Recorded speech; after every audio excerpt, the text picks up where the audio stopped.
오늘 하나님께서 우리에게 주신 말씀은 창세기 6장 9절부터 22절까지의 말씀입니다.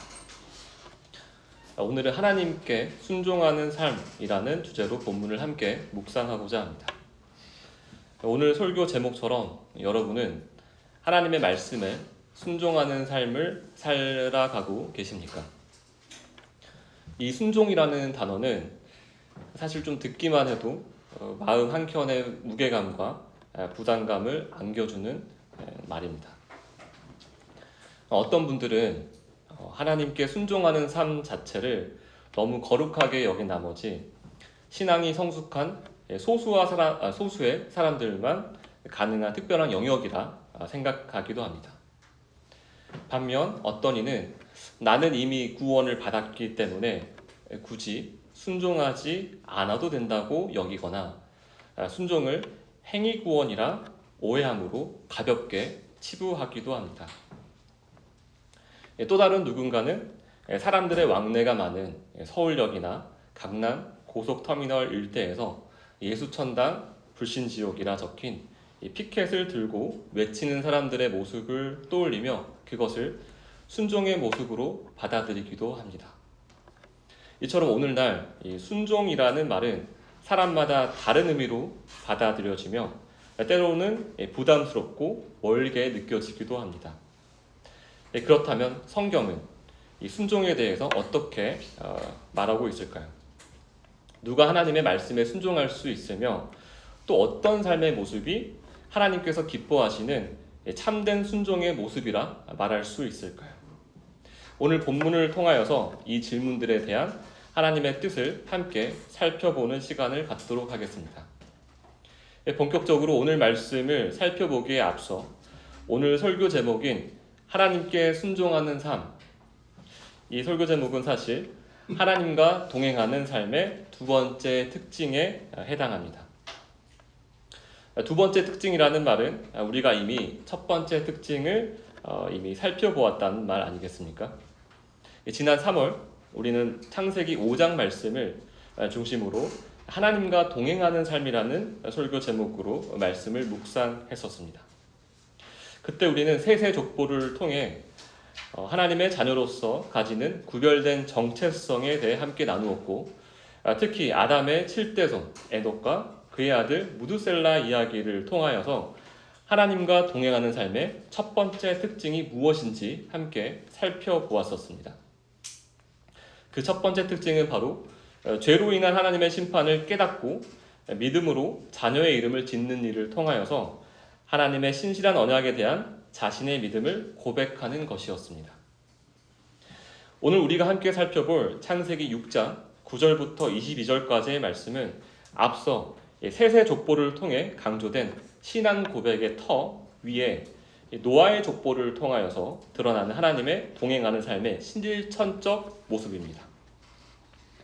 이제 오늘 본문 말씀과 함께 노아의 삶을 통하여서 하나님과 동행하는 삶의 두 번째 특징, 곧 순종하는 삶이란 어떤 것인지에 대해 면밀히 살펴보는 시간을 갖도록 하겠습니다. 오늘 본문의 첫 구절, 창세기 6장 9절 말씀을 다 함께 읽어보도록 하겠습니다. 9절 말씀입니다. 이것이 노아의 족보니라. 노아는 의인이요 당대의 완전한 자라. 그는 하나님과 동행하였으며. 9절은 노아의 족보를 소개하며 노아가 어떤 사람인지에 대한 소개로 시작합니다. 노아는 의인이었습니다. 그리고 당대의 완전한 자로 소개가 됩니다. 그리고 그는 하나님과 동행한 자입니다. 거꾸로 이야기하자면 노아는 하나님과 동행한 자였습니다. 동행한 자의 특징을 성경에서 의인이며 완전한 자라 말하고 있습니다. 의인과 완전한 자, 이 두 히브리어 단어를 살펴보면 의인이라는 뜻의 사디크 그리고 완전한으로 번역된 이 타밈, 이 두 단어는 모두 죄가 없다, 비난할 게 없다라는 뜻을 가졌습니다. 그렇다면 노아가 정말 죄가 없는 의인이며 비난할 게 없는 완전한 자였을까요? 우리가 익히 알고 있는 구절 로마서 3장 10절 말씀을 제가 한번 읽어보도록 하겠습니다. 기록된 바 의인은 없나니 하나도 없으며. 네, 하나님은 못 박아 말씀하셨습니다. 예수님 외에 그 누구도 의인이 없다고 말입니다. 그런데 왜 창세기 6장 9절에서 노아를 의인이며 당대의 완전한 자라고 소개하는 것일까요? 이는 9절 앞절인 8절을 보시면 됩니다. 8절 말씀을 다 함께 읽어보도록 하겠습니다. 그러나 노아는 여호와께 은혜를 입었더라. 네, 그렇습니다. 노아는 여호와의 은혜로 인해 의인이며 완전한 자라 칭함받게 되었습니다. 하나님의 은혜로 죄 없다 하며 죄에 대한 사면을 받게 된 것입니다. 그리고 하나님과 동행하는 삶, 하나님과 연합하는 삶을 살게 됩니다. 9절에 이어서 10절 말씀을 함께 읽어보도록 하겠습니다. 세 아들을 낳았으니 셈과 함과 야벳이라. 이 10절에 기록된 세 아들을 낳았으니 셈과 함과 야벳이라는 이 말씀은 낳았다라는 동사, 이 히필 동사가 사용되었는데요. 이 동사를 우리가 주의 깊게 살펴보아야 합니다. 이 히브리어 문법에서 이 히필 동사는 일방 동사가 아닌 사역 동사입니다. 그래서 낳았다라는 이 동사는 단순히 누군가가 낳았다라는 의미가 아니라 하나님께서 낳게 하셨다로 해석을 해야 합니다. 왜냐하면 하나님의 주권적 개입이 내포된 표현이기 때문입니다. 따라서 원문의 의미를 그대로 살려 번역하자면 10절은 이렇게 번역할 수 있습니다. 하나님께서 노아가 세 아들을 낳게 하셨다. 그 이름은 셈과 함과 야벳이었다. 이러한 문법적 표현은 창세기 5장에 기록된 셋의 족보와 정확하게 동일한 방식으로 이루어져 있습니다. 창세기 5장에서도 우리가 살펴보았듯이 낳았다라는 동사가 굉장히 많이 보이시지 않습니까? 그 낳았다는 모든 동사, 모든 낳았다가 바로 히필 동사, 사역 동사로 쓰였습니다. 이는 단지 인간의 생식 행위가 아니라 하나님의 주권 아래 이루어진 생명의 계승이라는 신학적 의미를 성경에서 강조하고 있는 것입니다. 반대로 창세기 4장 16절에서 24절에 기록된 가인의 족보에서는 히필 동사, 이 사역 동사가 단 한 번도 등장하지 않습니다. 이 가인의 족보에 기록된 모든 동사는 사역 동사가 아닌 일반 동사 형태만 사용되어서 믿음의 계보인 셋의 계보 그리고 노아의 계보와 분명한 대조를 이루고 있습니다. 결국 창세기 6장 10절은 하나님께서 노아를 통하여 세 아들을 낳게 하셨다라는 이 표현을 통하여서 하나님의 복이 노아의 후손에게 계속해서 흘러가고 있음을 확증하고 있는 것입니다.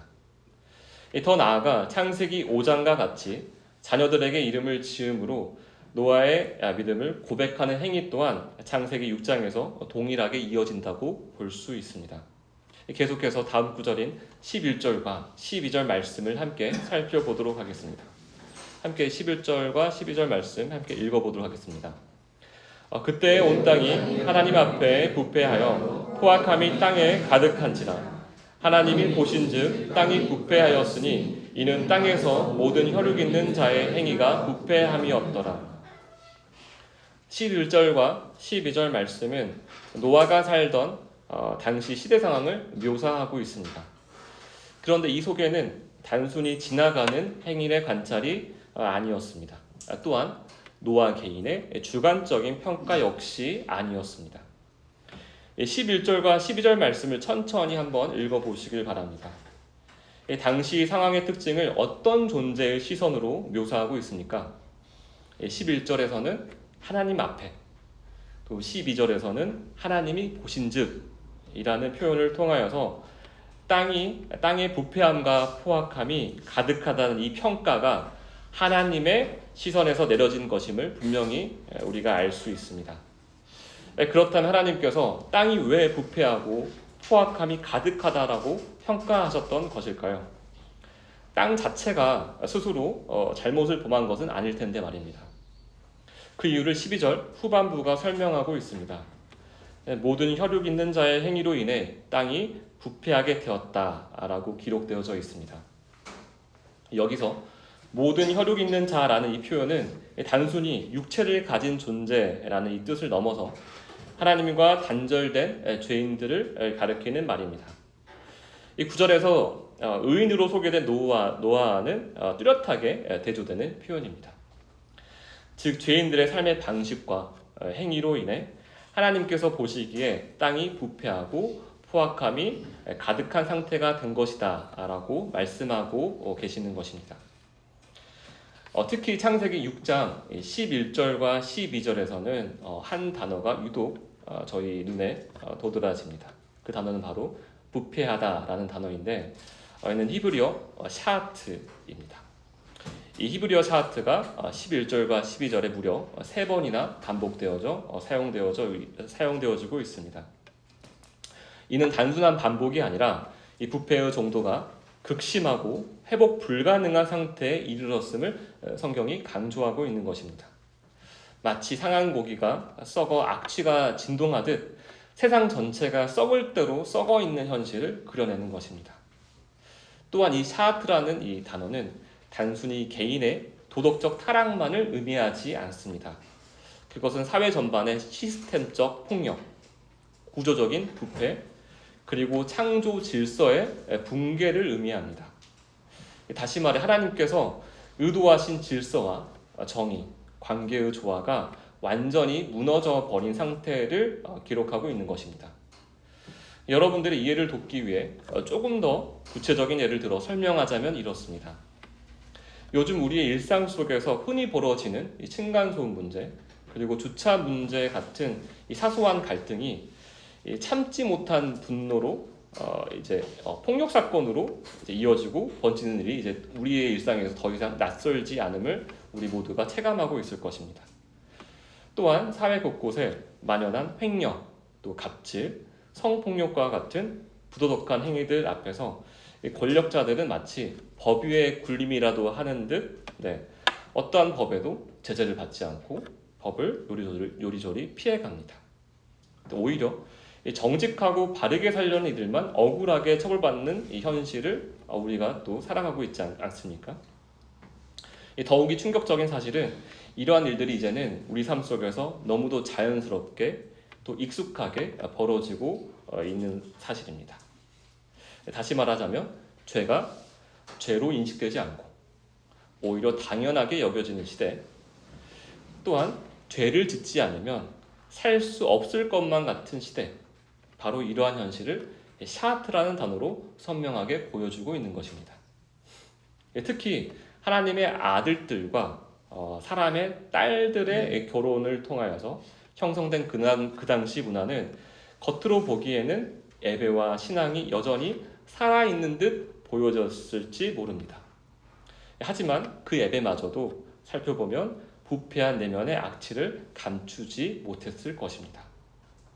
마치 이렇습니다. 하나님의 말씀은 왜곡되어서 개인의 유익과 욕망을 정당화하는 도구로 전락했을 것이고, 사람들은 자신의 분노를 마치 하나님의 분노로 이입하였으며 자신의 열심을 하나님의 열심으로 착각하며 살아갔을 것입니다. 그런데 우리는 여기서 중요한 사실 하나에 주목해야 합니다. 이 부패함이 가득한 땅을 하나님만이 바라보지 않았다는 사실입니다. 하나님과 동행했던 노아 역시 하나님의 시선으로 세상을 바라보는 자였다는 사실입니다. 이 창세기 6장의 문맥을 따라가다 보면 하나님과 함께 걷던 의인 노아 역시 이 세상의 부패함을 하나님의 눈으로 바라보았다는 것을 우리는 자연스럽게 떠올릴 수 있습니다. 그 어떤 희망도 찾아볼 수 없는 온전히 썩어버린 이 세상을 말입니다. 이제 하나님의 시선에 이어서 하나님과 동행하는 자, 이 노아에게 하나님께서 또 어떠한 것들을 공유하셨는지를 계속해서 살펴보도록 하겠습니다. 창세기 6장 13절 말씀입니다. 다 함께 읽어보도록 하겠습니다. 하나님이 노아에게 이르시되 모든 혈육이 있는 자의 포악함이 땅에 가득함으로 그 끝날이 내 앞에 이르렀으니 내가 그들을 땅과 함께 멸하리라. 13절은 누가 누구에게 말씀하고 있습니까? 하나님께서 노아에게 말씀하고 계십니다. 그렇다면 하나님께서 노아에게 어떤 말씀을 말하고 있습니까? 모든 혈육 있는 자의 포악함이 땅에 가득함으로 그 끝날이 내 앞에 이르렀으니 내가 그들을 땅과 함께 멸하리라. 이는 분명한 심판의 말씀입니다. 하나님께서는 부패하고 포악함이 가득한 이 땅을 멸하시겠다고 선포하십니다. 오늘 본문에서 반복적으로 등장하는 이 땅은 히브리어로 에레츠인데 이 단어는 단순히 이 땅이라는 물리적인 이 땅의 개념을 넘어서 영토, 나라, 그리고 세상 질서의 의미를 포괄하는 단어입니다. 이 에레츠의 의미를 고려하여 13절을 해석하면 이는 단지 하나님께서 자연 자체를 심판하시겠다는 의미가 아니라 악이 가득한 사탄의 나라, 타락한 세상 체계 전체를 하나님께서 심판하시겠다는 선언으로 우리는 이해할 수 있습니다. 또한 13절을 통해 우리가 주목해야 할 중요한 사실이 있습니다. 하나님의 심판 계획이 누구에게 공유가 되었습니까? 바로 하나님의 말씀을 듣고 있는 노아입니다. 하나님은 심판을 몰래 혼자만 알듯 비밀스럽게 진행하시지 않으셨습니다.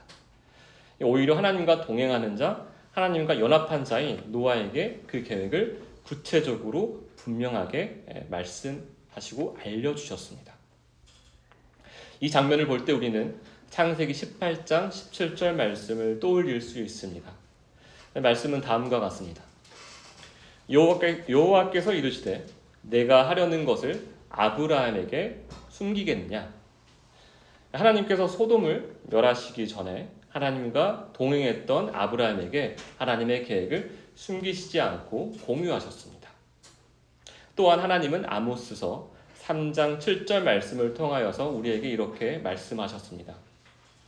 주 여호와께서는 자기의 비밀을 그 종 선지자들에게 보이지 아니하고는 결코 행하심이 없으시리라. 하나님은 언제나 그분과 동행하는 자들에게 하나님의 뜻을 나누시며 그들로 하여금 하나님의 뜻에 순종하게 하신다는 사실을 우리가 기억해야 할 것입니다. 계속해서 창세기 6장 14절부터 16절 말씀을 함께 읽어보며 노아가 구체적으로 어떤 하나님의 말씀에 순종하였는지를 살펴보도록 하겠습니다. 14절부터 16절 말씀입니다. 너는 고페르 나무로 너를 위하여 방주를 만들되 그 안에 칸들을 막고 역청을 그 안팎에 칠하라. 내가 만들 방주는 이러하니 그 길이는 300규빗, 너비는 50규빗, 높이는 30규빗이다. 거기에 창을 내되 위에서부터 한 규빗에 내고 그 문은 옆으로 내고 상중하 3층으로 할지니라. 하나님께서는 자신의 심판 계획을 알리신 후 방주를 통한 구원의 계획도 구체적이고 명확하게 노아에게 직접 명령하셨습니다. 단지 노아에게 비가 많이 올 것이니 배 한 척 만들어라 라고 애매하게 말씀한 것이 아닙니다. 하나님은 방주 건축에 필요한 재료부터 구조, 설계에 이르기까지 세세한 부분 하나하나까지 직접 지정하셨습니다. 방주는 어떤 나무로 만들어도 되는 것이 아니라 고페르라는 특정 품종의 나무를 사용하라고 말씀하셨습니다. 또한 내부는 칸으로 나누고 역청을 안팎으로 칠하라고 명령하셨습니다. 방주의 크기 역시 하나님께서 정확히 규정하셨습니다. 길이 300규빗, 너비 50규빗, 높이 30규빗으로 정하셨고 창은 위쪽에 하나만 내고 문은 옆에 만들도록 지시하셨으며 상중하 3층 구조로 짓도록 명령하셨습니다. 이처럼 하나님께서는 노아에게 너의 판단대로, 너 자신의 판단대로 그럴듯하게 배를 짓도록 말씀하시고 명령하신 것이 아니라 하나님께서 설계하고 디자인하신 청사진 그대로 노아에게 방주를 만들도록 명령하신 것입니다. 그렇다면 여러분은 이 고페르 나무가 어떤 나무인지 아십니까? 이 사실 고페르라는 단어는 성경에 딱 한 번 쓰인 단어이기에 고페르 나무가 어떤 나무인지를 뜻하는지 우리는 정확하게 알기는 어렵습니다. 다만 학계에서는 소나무 계열인 잣나무나 고대 건축에 많이 사용된 삼나무로 추정을 하지만 구체적으로 어떤 나무가 고페르 나무인지는 우리는 알 수 없습니다. 그리고 고페르 나무와 더불어 방주 디자인에서 중요한 요소는 바로 역청을 안팎으로 칠하라는 이 하나님의 명령인데요. 역청은 히브리어로 코펠. 그래서 고페르, 이 고페르 나무와 굉장히 이름이 매우 유사합니다. 이 코펠은 기본적으로 역청을 뜻하지만 다른 의미로 속죄, 몸값이라는 의미도 함께 가지고 있는 단어입니다.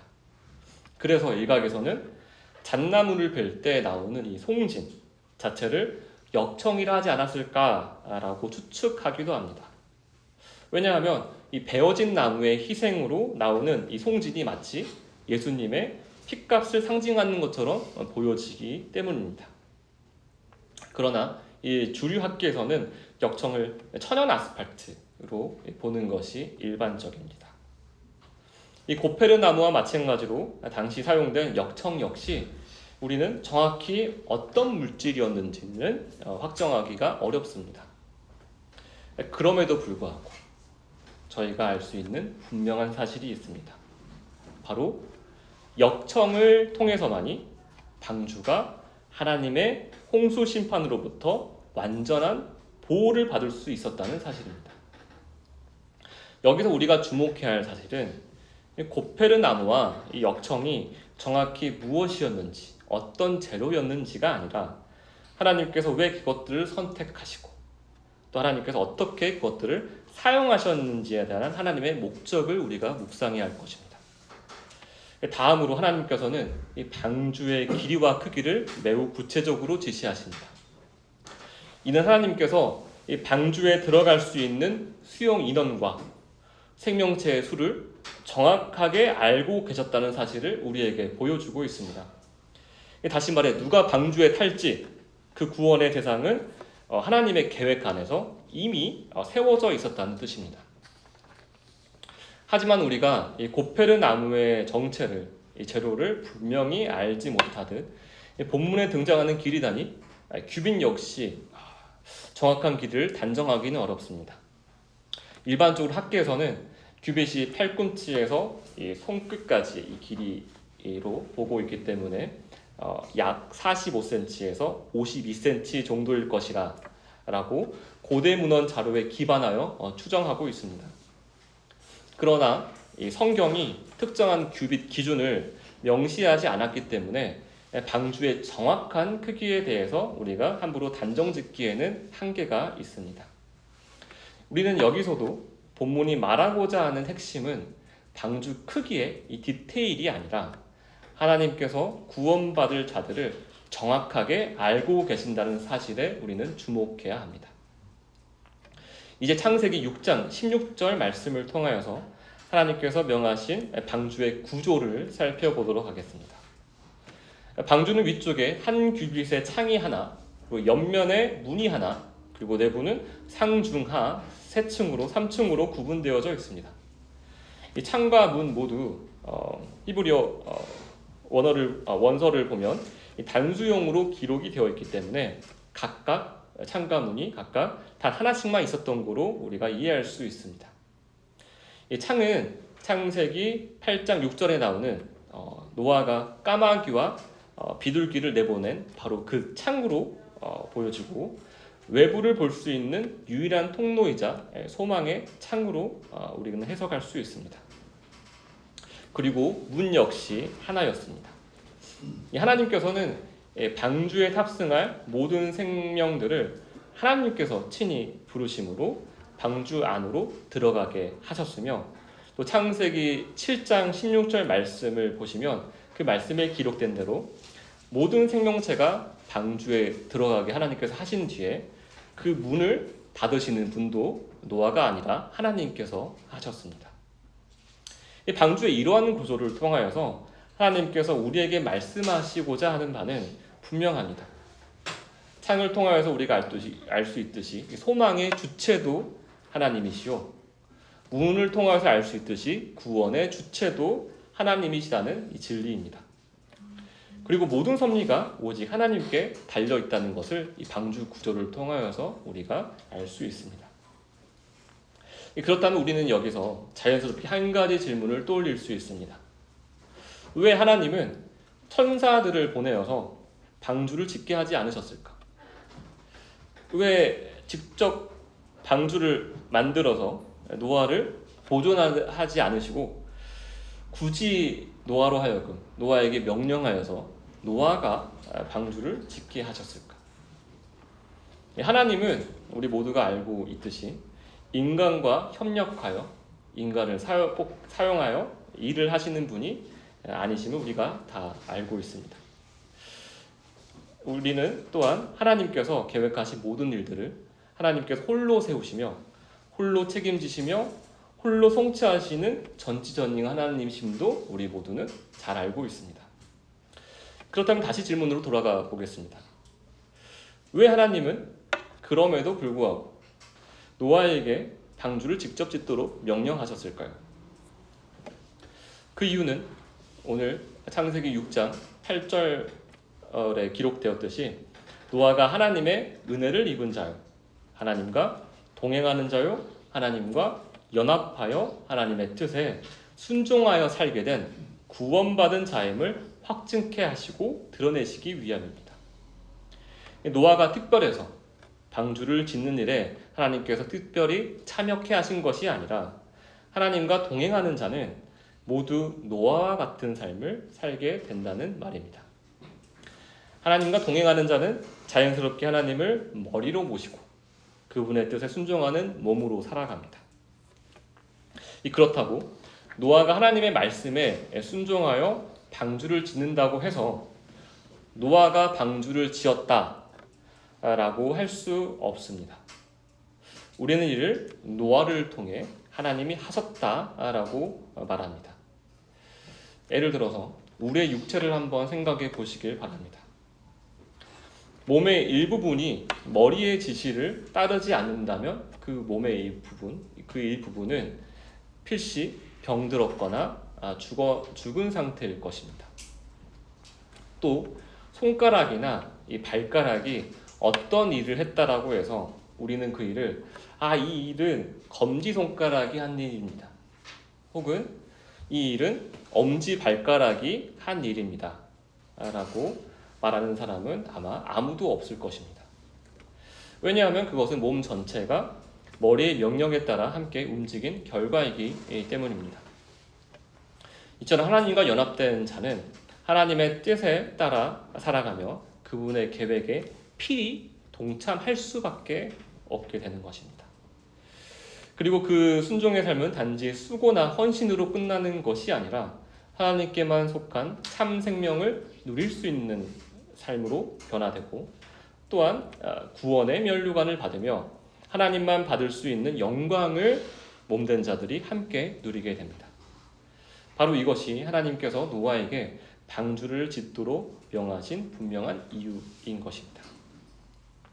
그리고 하나님과 연합하여 하나님의 말씀에 순종하는 관계에 들어가는 것을 우리는 하나님과 언약을 맺었다라고 표현합니다.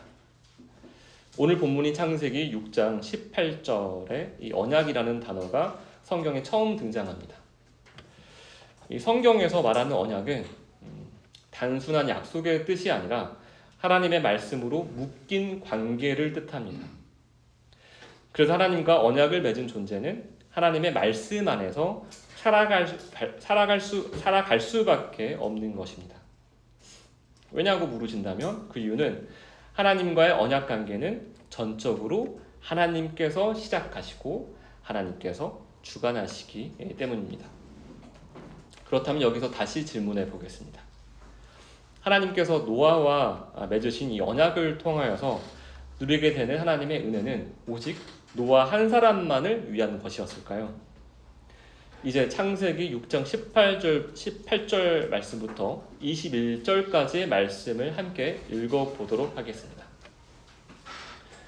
그러나 너와는 내가 내 언약을 세우리니 너는 내 아들들과 내 아내와 내 며느리들과 함께 그 방주로 들어가고 혈육 있는 모든 생물을 너는 각기 암수 한 쌍씩 암주로 이끌어들여 너와 함께 생명을 보존하게 하되 새가 그 종류대로 가축이 그 종류대로 땅에 기는 모든 것이 그 종류대로 각기 둘씩 내게로 나아오니 그 생명을 보존하게 하라.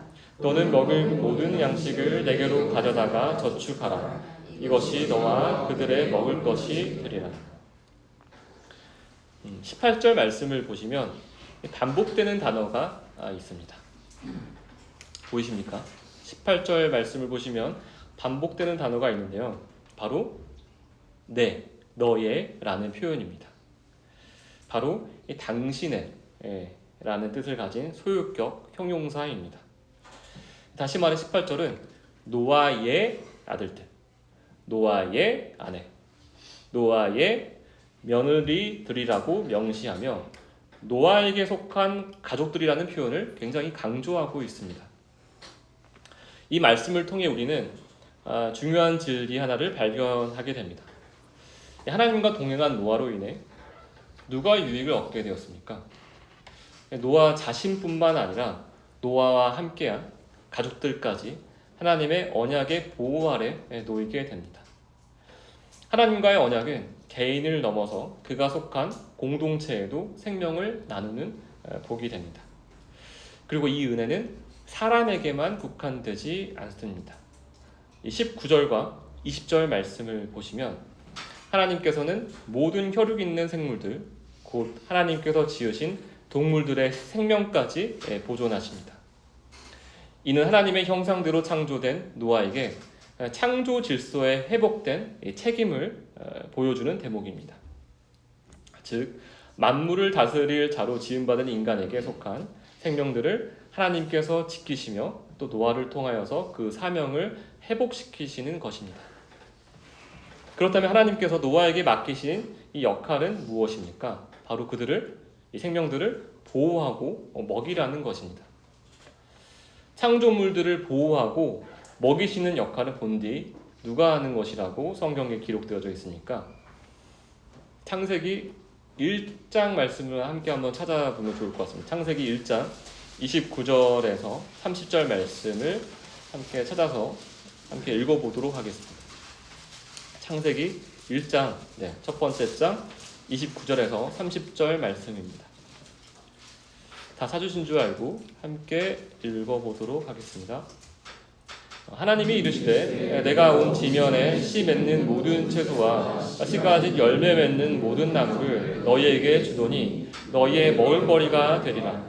또 땅의 모든 짐승과 하늘의 모든 새와 생명이 있어 땅에 기는 모든 것에게는 내가 모든 푸른 먹을거리로 주노라 하시니 그대로 되니라.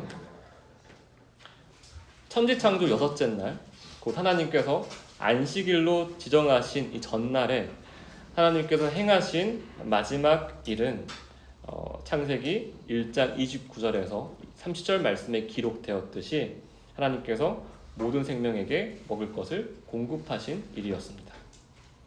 그 하나님의 뜻을 이어받아 이제 노아는 방주를 준비하는 동안 하나님께서 이끄신 생명들을 보호하고 그들이 먹을 양식을 저장하는 역할을 맡게 됩니다.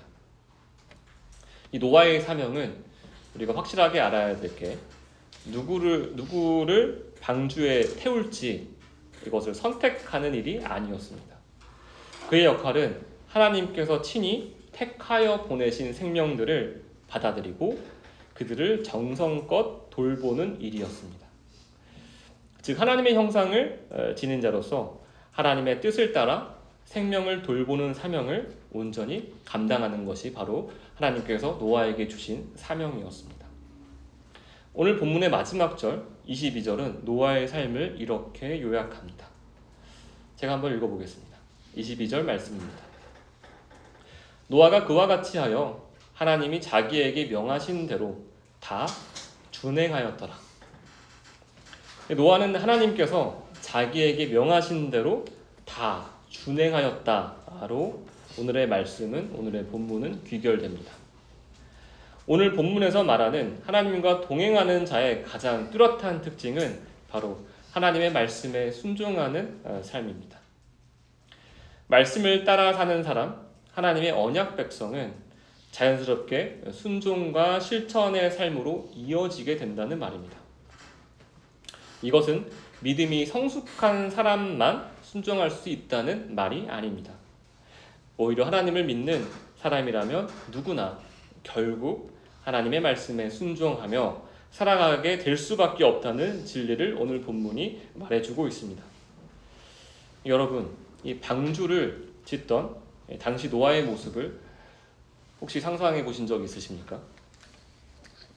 당시 방주는 오늘 본문에서 말씀하셨듯이 기록되었듯이 1인용 사약이나 작은 나룻배를 만드는 일이 아니었습니다. 그 방주의 길이는 무려 축구장의 1.5배, 높이는 5층 높이의 높이였으며 너비는 대형 버스가 무려 3대를 나란히 놓을 만큼의 어마어마한 크기였습니다.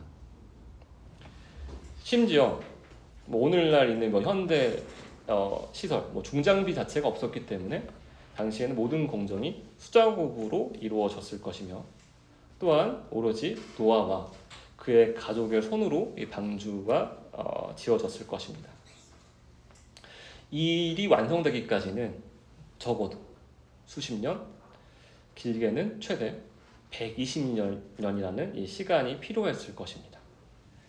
다시 말하자면 노아가 하나님의 명령에 따라 방주를 짓는 일은 하루라던가 이틀, 일주일, 한 달, 1년의 시간이 아니었다는 말입니다. 굉장히 긴 시간이었습니다. 여러분, 이 해가 쨍쨍하고 강수 확률이 0%인 날 우비를 입고 장화를 신은 사람을 혹시 보신다면 어떤 생각이 드십니까? 저 사람은 스마트폰이 없나? 일기예보를 보지 않았나? 조금 이상한 사람인가? 라는 생각을 하면서 의아해할 수 있을 것입니다. 그런데 만약 곧 홍수심판이 임할 것이다 라는 이 이유로 1년, 10년, 50년, 무려 120년 동안 거대한 배를 짓고 있는 이웃이 여러분들 옆집에 살고 있다면 여러분들은 그를 어떻게 바라보시겠습니까? 노아는 방주를 짓는 내내 세상 사람들로부터 온갖 비웃음과 조롱을 감수해야 했을 것입니다. 이 홍수 심판이 임할 것이다. 이 방주만이 구원의 유일한 길이다 라는 말은 당시 사람들에게 황당한 이야기처럼 들렸을 것입니다. 하지만 노아는 그 모든 조롱과 멸시 속에서도 하나님의 말씀을 따라 묵묵히 순종의 삶을 살았습니다. 그는 자신의 모든 시간과 에너지를 방주 건조에 올인했을 것입니다. 언제 임할지 알 수 없는 하나님의 심판 앞에서 그는 매일의 삶 속에서 주어진 일을 성실히 그리고 꾸준히 감당했을 것입니다. 심지어 오늘 하루의 노력이 눈에 띄지 않아도 그는 하나님을 신뢰하며 묵묵히 오늘의 나무를 자르고 오늘의 나무를 연결하고 오늘의 나무를 이어붙였을 것입니다. 왜냐하면 이 방주 건설은 노아 자신뿐만 아니라 노아의 가족들 그리고 하나님께서 구원하시기로 작정하신 모든 생명들의 생사가 걸린 하나님의 사역이었기 때문입니다. 노아의 순종과 인내를 하나님께서는 어떻게 평가하셨을까요? 베드로후서 2장 5절 말씀을 함께 찾아서 읽어보도록 하겠습니다. 베드로 신약 성서 베드로후서 2장 5절 말씀입니다.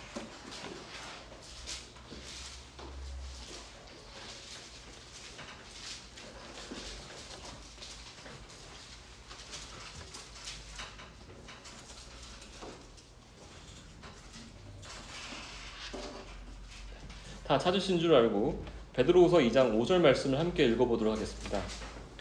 옛 세상을 용서하지 아니하시고 오직 의를 전파하는 노아와 그 7 식구를 보존하시고 경건하지 아니한 자들의 세상에 홍수를 내리셨으며 오직 의를 전파한 노아와 그 7 식구라는 표현에 주목하시길 바랍니다. 노아는 사실 방주를 짓고 방주 안에 먹을 양식을 조축한 일 외에는 다른 일을 했다는 기록이 성경에는 없습니다. 그럼에도 불구하고 하나님은 노아를 의를 전파한 자라 부르셨습니다. 노아가 예수천당 불신지옥이라는 피켓을 들고 노방 전도를 한 것도 아니고 사람들에게 생필품을 나누어 주며 예수 믿으세요 라며 목 놓아 외치고 다녔던 것도 아닙니다. 심지어 예배당에서 노아가 설교한 흔적 역시 당연히 없습니다. 그런데 베드로후서 2장 5절 말씀은 분명하게 말합니다. 노아는 의를 전파한 설교자였다라고 말입니다. 이는 무엇을 의미하는 말이겠습니까? 바로 하나님의 말씀에 순종하는 삶 그 자체가 하나님의 뜻을 전하는 가장 강력한 메시지가 된다는 것을 성경이 말하고 있는 것입니다. 노아는 말뿐만 아니라 노아의 삶으로 설교한 자였던 것입니다. 오늘 본문인 창세기 6장 9절에서 노아는 하나님과 동행한 사람이라 기록합니다. 우리가 지금까지 오늘 본문을 살펴보았듯이 하나님과 동행한 사람이란 단순히 하나님과 함께 길을 걷는 사람이라는 뜻이 아니라 하나님의 시선으로 세상을 보고 하나님 없이 살아가는 세상의 부패함에 질색을 하며 하나님을 거부하는 삶에는 아무런 소망이 없다는 사실을 분명히 아는 자가 바로 하나님과 동행하는 자라는 사실을 오늘 본문이 말하고 있는 것입니다. 또한 노아는 오늘 본문을 통하여서 우리가 알 수 있듯이 하나님의 구원 계획을 신뢰하고 하나님의 음성을 들을 수 있는 귀를 가졌으며 하나님만이 유일한 심판자이자 구원자이심을 믿는 자였다는 사실을 우리 모두가 함께 확인하였습니다. 노아는 모든 선함과 의로움, 완전함의 기준이 오직 하나님뿐임을 인정한 자였으며 그 기준에 따라 살아가는 사람이 바로 하나님과 동행하는 자, 오늘 본문에 기록된 노아의 삶이었다는 사실을 우리가 묵상하였습니다. 노아는 방주를 지었는데 이 방주는 단순한 구조물이 아니라 하나님의 말씀에 순종하며 사는 삶의 상징이었음을 우리가 이 시간 기억하길 원합니다. 이 방주, 노아가 지었던 이 방주는 부패한 세상과 철저히 구별된 행위였으며 노아 자신의 생각이 아닌 하나님의 명령에 따라 움직이는 삶의 표현이었습니다. 그런데 하나님께 순종하는 삶은 결단이나 열정만으로 되는 것이 아닙니다. 사람의 의지나 노력으로 힘쓰다가는 우리 모두가 율법주의자의 그림자에서 평생 벗어나지 못할 것입니다. 그렇다면 어떻게 하나님의 뜻에 순종할 수 있는지 이해를 돕기 위해 한 가지 예를 들어보겠습니다. 여러분, 우리가 극도로 배고픈 상황에 처해 있다라고 상상해 보시길 바랍니다. 이 한쪽 접시에는 특등급 한우 스테이크가 올려져 있지만 이미 썩어서 악취가 진동하고 있고 다른 접시에는 아무런 드레싱이 없는 정말 투박한 야채 샐러드가 놓여 있다라고 가정해 보겠습니다. 아무리 고기를 좋아하는 미트 러버라고 하더라도 이 썩은 음식에 젓가락질을 하는 사람은 없을 것입니다. 심지어 이 투박한 정말 아무 드레싱이 없는 채소를 딱히 좋아하지 않는 자일지라도 배고픈 상태에서는 이 썩은 스테이크보다는 이 투박한 야채 샐러드를 먹는 거에 대해서는 크게 어려운 일이 아닐 것입니다. 이 하나님의 말씀에 순종하는 삶도 이와 같습니다. 이 억지로 나는 이걸 안 먹어야지, 하나님의 말씀에 순종해야지, 그런 어떤 의지로 하나님의 말씀에 순종하는 것이 아니라 이 진짜 생명을 아는 자는 오히려 이 투박한 야채 샐러드를 먹는 일이 너무도 자연스럽고 당연한 선택이 되는 것입니다. 그러나 이 썩은 음식과 이 건강한 음식을 우리가 영적으로 분별할 수 있으려면 하나님의 은혜와 또 분별의 지혜가 우리 안에 반드시 있어야만 가능한 일임을 또한 우리가 잊지 말아야 할 것입니다. 오늘 우리는 방주를 짓는 삶으로 하나님의 뜻을 선포한 노아의 삶을 함께 살펴보았습니다. 여러분은 지금 각자의 삶 속에서 어떤 방주를 짓고 계십니까? 이 자리에 있는 우리 모두가 삶으로 의를 전파하는 노아와 같은 설교자, 말뿐이 아닌 순종의 삶으로 복음을 드러내는 참 증인으로 살아가기를 간절히 바라며 기도로 마치겠습니다.